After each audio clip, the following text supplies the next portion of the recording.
Let me ask you something. And I want you to really hear this like I'm sitting right next to you, not talking at you, but with you. You ever notice how quiet can feel louder than words?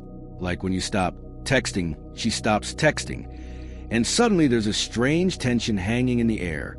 No fights, no closure, just silence. And deep down, a part of you starts wondering, did I just win or did I just lose something without realizing it? Because here's the controversial truth most men are never told. When an avoidant woman and you both go no contact, it doesn't automatically mean strength, growth, or power. Sometimes it means two people silently running from the same discomfort and calling it maturity. A lot of men think no contact is a strategy, a move, a power play. But when the other person is avoidant, silence doesn't land the way you think it does. What feels like confidence to you can feel like relief to them. And that's where things get uncomfortable, because now the rules you thought you understood don't apply anymore. This video isn't about blaming you. It's not about shaming her either. It's about waking you up to what actually happens next, emotionally, psychologically, and relationally, when neither of you reaches out, especially when you're dealing with someone who avoids closeness, avoids conflict, and avoids emotional exposure. If you're a man who believes walking away automatically makes you stronger, if you've been told silence always creates attraction, if you're waiting for a message that hasn't come, then this conversation might challenge you in a good way, because mutual no contact isn't the end of the story. It's the beginning of a very specific emotional chain reaction. And once you understand that reaction, you stop guessing, you stop waiting, and you stop giving your power away without realizing it. Let's break this down clearly, calmly, and honestly. Let's talk man to man for a moment. When you and an avoidant woman both go no contact, it feels powerful at first. It feels controlled. Like you finally stopped chasing, stopped explaining, stopped bending. There's a quiet confidence that comes with putting your phone down and saying, I'm not reaching out first. And for a while, that silence feels like strength. But here's the controversial truth most men don't want to hear. Mutual no contact isn't a power move, it's a standoff. And standoffs don't create connection. They only reveal who's more comfortable with distance. Avoidant personalities are wired differently when it comes to silence. For them, space doesn't always trigger loss. It often triggers relief. While you might be using no contact to regain balance or reset the dynamic, they may experience it as emotional pressure finally being removed. That's a critical difference. And if you don't understand it, you end up misreading the entire situation. Now here's where men get trapped. You start telling yourself stories. She'll miss me. She's thinking about me. She'll reach out once she realizes I'm gone. And sure, sometimes that happens. But when both of you stay silent, something else is happening beneath the surface. Emotional momentum dies. Not dramatically, not painfully, quietly. And quiet endings are the most dangerous because they don't announce themselves. Mutual no contact creates an illusion of equality. It looks like both people are choosing distance. But in reality, only one of you is likely waiting. And if you're watching the days pass, checking your phone, replaying conversations in your head, you're not in control. You're suspended. Avoidant individuals don't process absence the same way anxious or emotionally expressive people do. Silence doesn't always pull them closer. Often, it reinforces their belief that relationships naturally fade when things get uncomfortable. So instead of thinking, I should reconnect, they think, this is easier. That's the part men don't expect.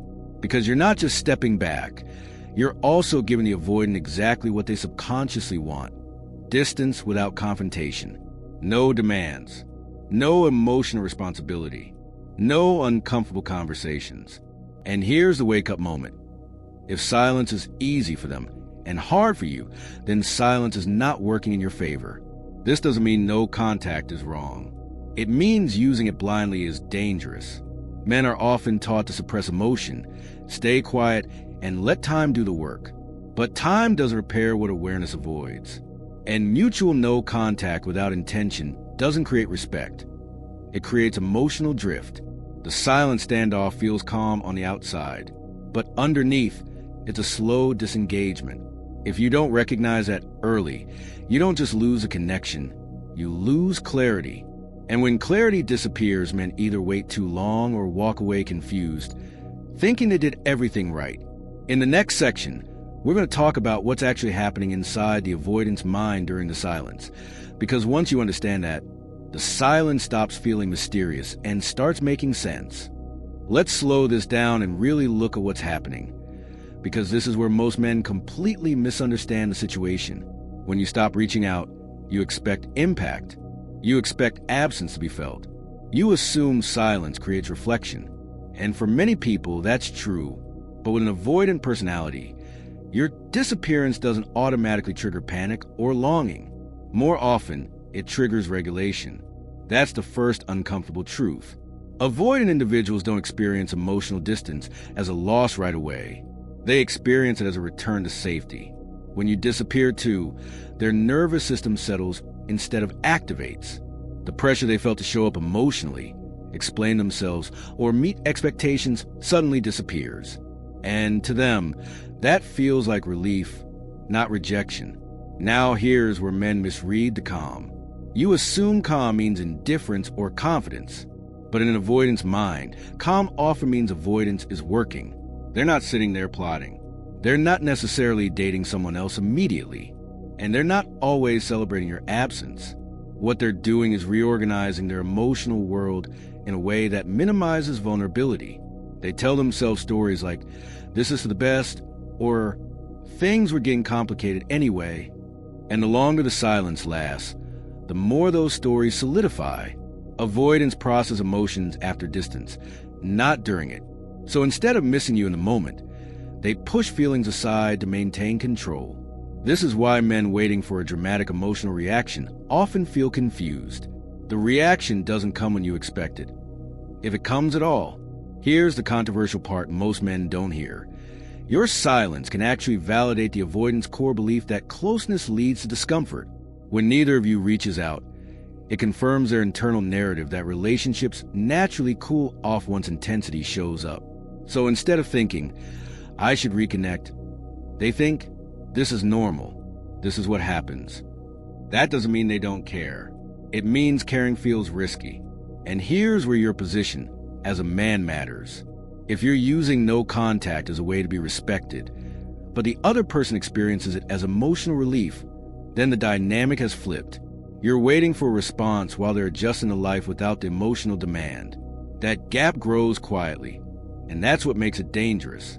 Avoidants rarely chase silence. They respond to clarity, not pressure. Silence without clarity doesn't pull them in. It allows them to detach cleanly.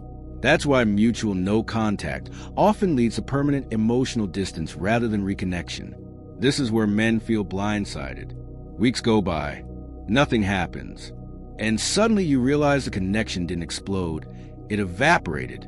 No argument, no closure, just absence becoming normal. Understanding this isn't about chasing or breaking no contact impulsively. It's about recognizing that silence alone isn't communication. And with an avoidant, what you don't say is often interpreted as permission to withdraw further. In the next section, we'll talk about why time alone doesn't heal this dynamic, and why waiting out often makes men feel weaker instead of stronger. Let's be honest for a second, because this part hits close to home for a lot of men.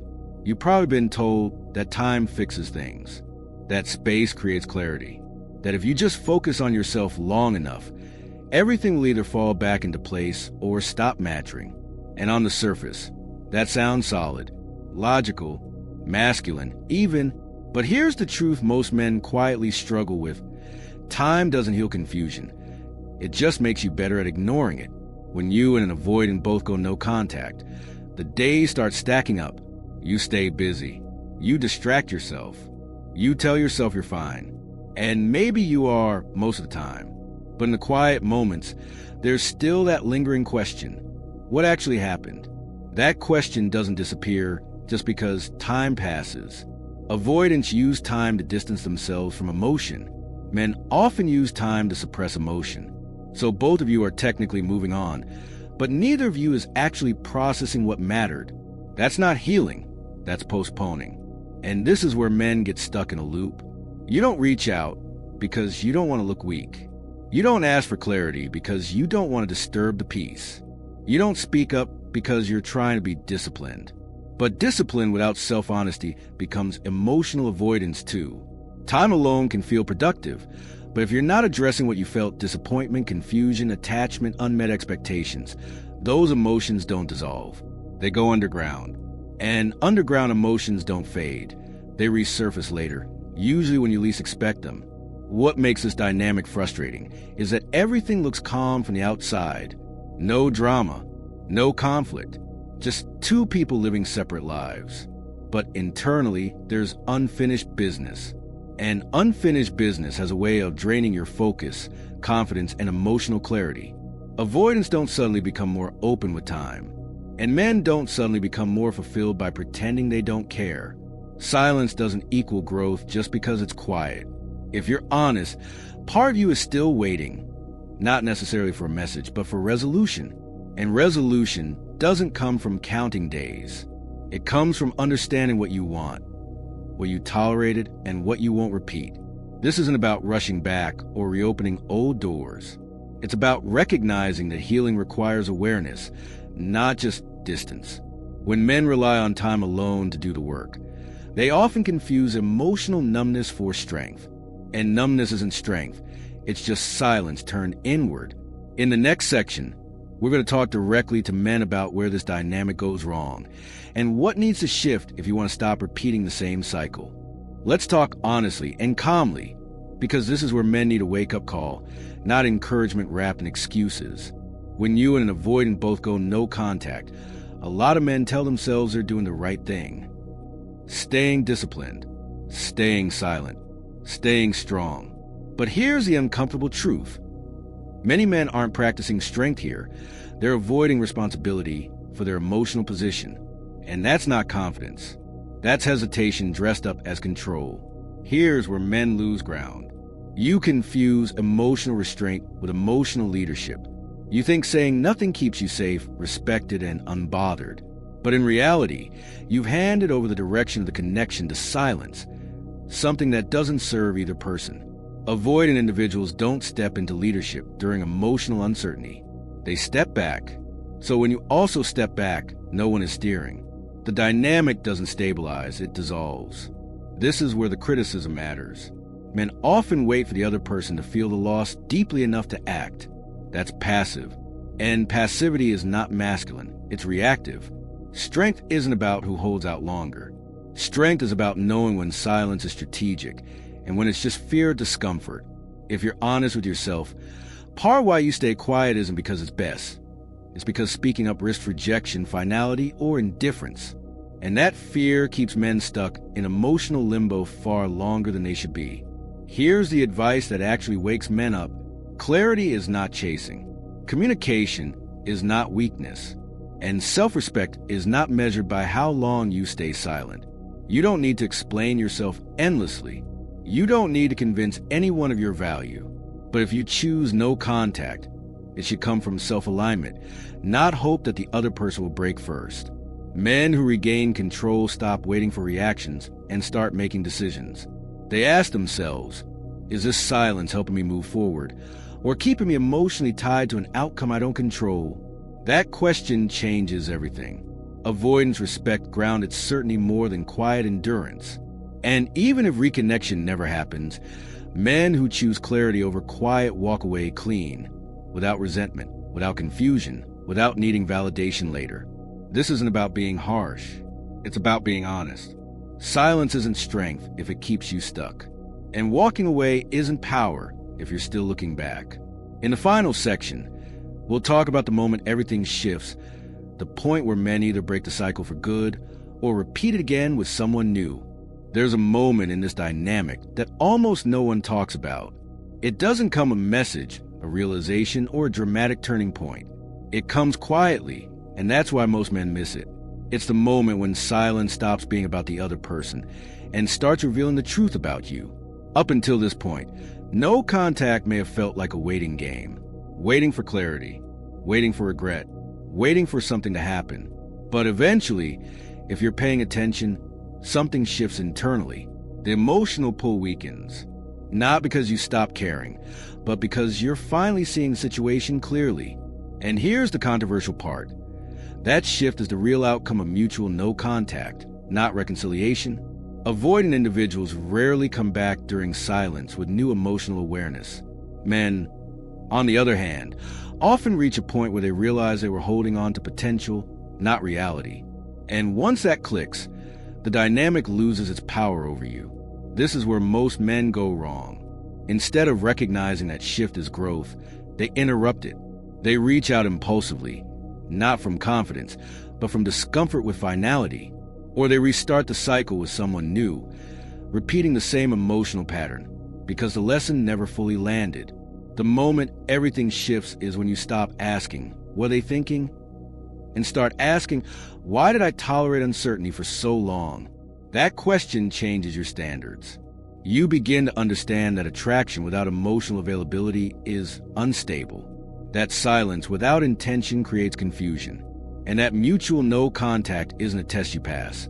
It's a mirror showing you what you're willing to accept.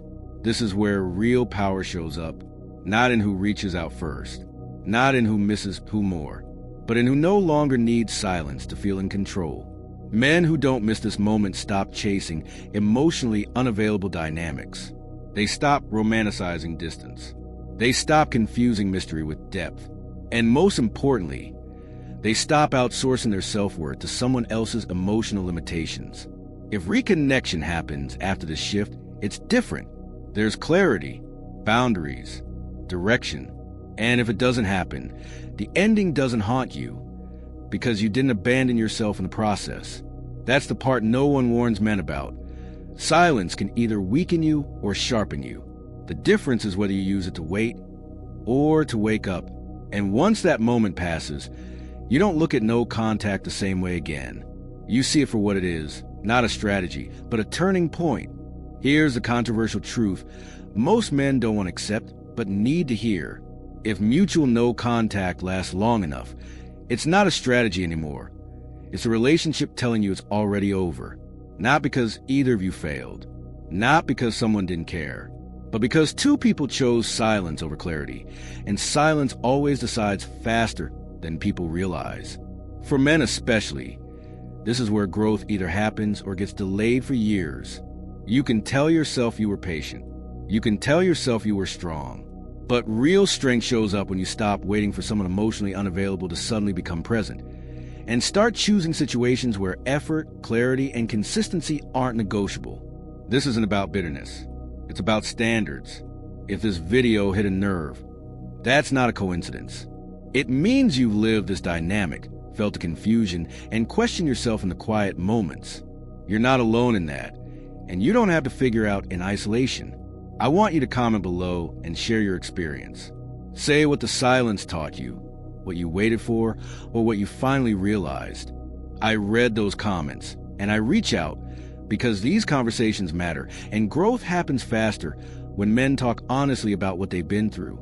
Silence might have ended the connection, but what you do next decides whether it was a loss or a turning point.